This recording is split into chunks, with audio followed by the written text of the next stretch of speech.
Most people still today think that all entertainment to do with movies, drama, is therefore nothing more than their entertainment. It never ever was that case. Of course, television can't perform such miracles as this, yet. But perhaps there's no harm wishing that it could. The greatest social messages are promoted through movies and drama, high drama, through the fixation of emotive sequences, emotional sequences, not logical, factual sequences, but pushing points across in an emotional way which register and fix in the mind. So emotional content is very, very important, rather than going through an actual discussion or an argument using logic and facts. There's no debate. And when you're being downloaded through fiction, your guard is down, the censor part of your brain is not in action. It isn't saying, yes, I agree with this, I disagree with that, as you would in a debate or a lecture. You're actually in an alpha state, being completely downloaded with new ideas. Throughout history, social engineers have refined techniques designed to control large populations.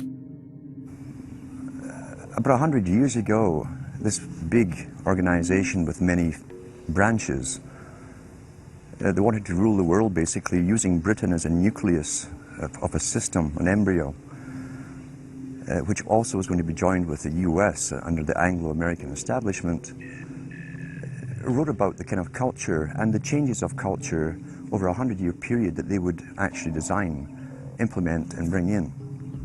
And H.G. Wells talked about it too. He talked about arenas. He says arenas could be put up across the world for sports, for instance. Now at that time, sports was something that children, school children were into. Adults became adults and got onto adult things. So it was unimaginable at the time that people could actually believe that there was even a need for adult sports and entertainment, never mind having arenas built across the world. But he said we can do this and foist basically a sports culture for the males. Using a tribal system, we're all tribal to an extent. That's why we even bother to vote for a tribal leader. This is well understood. That's why we're supplied with these leaders.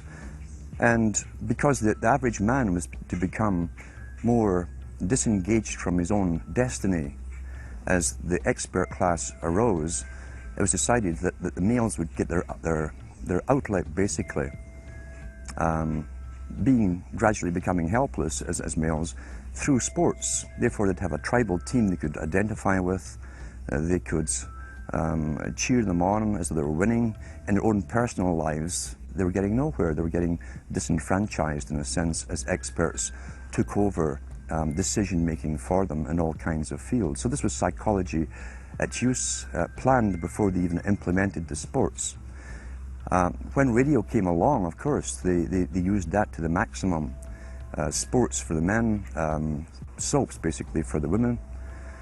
And then in came television, as I say, with its alpha state, its hypnotic state. And sure enough, around the 1960s, really, 50s and 60s, it took off. It really, really took off. And men became glued on Saturday nights to the sports shows. A culture industry, which is called by its own the culture industry. The Soviet Union had a department called the culture industry. Their actors and directors were called the cultural leaders,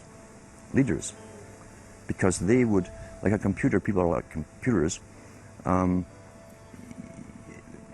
you have to do is keep giving them new updates every so often, and you can change an entire country or a nation or a block of nations who are all getting the same upgrades at the same time along certain paths. Today we call it political correctness. Most people want to belong to their peer group. They want to be the same as everyone else when it comes to opinions. In fact, they judge their own personal sanity by bouncing ideas off their neighbors and friends who will answer back and agree on these same topics in kind. It doesn't matter if the topics or what you're given are facts or utter nonsense, as long as everyone agrees at the same time. You'll say, well, I'm sane, And your friends will all agree because they've had the same information given to them. But they've been programmed. And I'm sad because I know that it's hard for people like that to take an interest, a serious interest in world affairs, to take a serious interest in what their elected officials are doing. And they're not going to be really inclined to study or discover the deception that's being used against them. And so I'm sad because I see all of that in a flash in my mind as being an indication of how easy it is for the masses to be manipulated. The scientific dictatorship understands what makes human beings tick. They understand our psychology. They've studied it, and they're using it against us. But the minute the public awakens to the fact that there is an agenda to manipulate them, and the second the public realizes that they are being conditioned and controlled, the establishment begins to lose that edge they've got over people. So all I ask viewers to do is to think for themselves and to study public relations, to study advertising, to study propaganda, and to realize how much of it is out there in their daily lives. And then make the decision for yourself. I just want people to think on their own and to not have their decisions and their thoughts and their ideas pre-packaged and basically downloaded into them. If it's on TV and a famous face says something, then it must be true. He doesn't have to show you facts or anything else. You've been brought up with these faces. That's why they keep these guys on television into their 70s and 80s. You've grown up with this father figure who's on television every night at 6 o'clock, in your house, in your room, staring right at you, and he's a father figure. Would he tell you a lie? So you naturally never suspect him. And this same man will lead you through new topics. He'll introduce experts on the topics. They'll have a little summary at the end of every talk, and you are now left with the conclusion that's presented to you. You don't arrive at it, it's given to you, and it's good enough for you. When I was growing up, people were talking on their front porches, neighbors were playing baseball, there were nightly barbecues. You don't see that anymore. We've lost our communities. You drive through neighborhoods, you see the blue glow of television sets. We're losing our humanity. So if you want to rebel against the globalists, the social engineers, start by turning the TV off a few hours a day and actually getting to know your neighbors, getting outside that comfort zone, expanding your horizons. By coming together as communities, by getting to know our neighbors, we defeat the social engineers. We're programmed today perfectly, just like machines.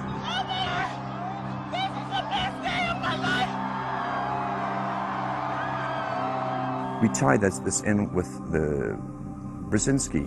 Brzezinski said in 2 Ages. Now this guy was way up with the NSA.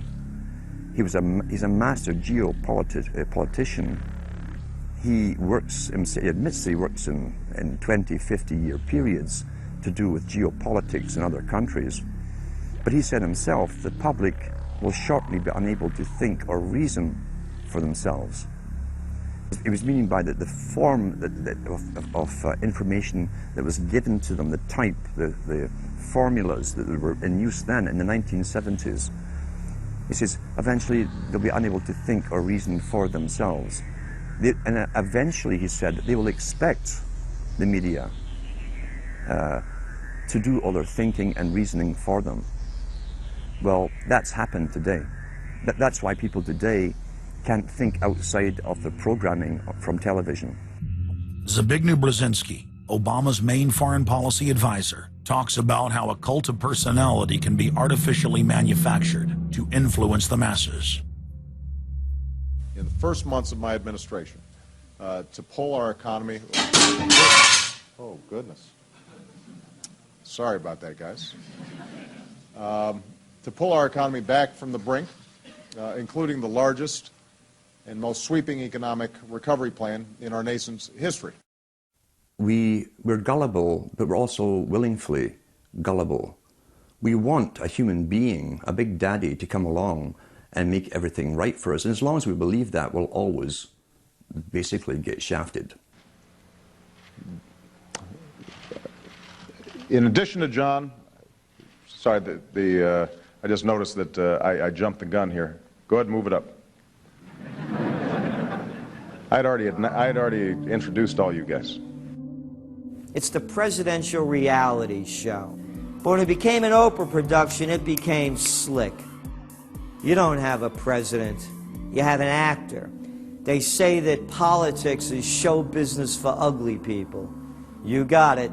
What am I going to tell the president when I tell him his teleprompter is broken? What will he do then? It's Obama's role to front for the international banking syndicate and to take all the heat for their unpopular agenda. It's his job to convince the American people that the buck actually stops at the White House. In Brzezinski's book, Between Two Ages, is that eventually we shall put presidents in who will have personality cults. We shall create massive personality cults for these people through the same techniques as Hollywood has used. Obama is that man today.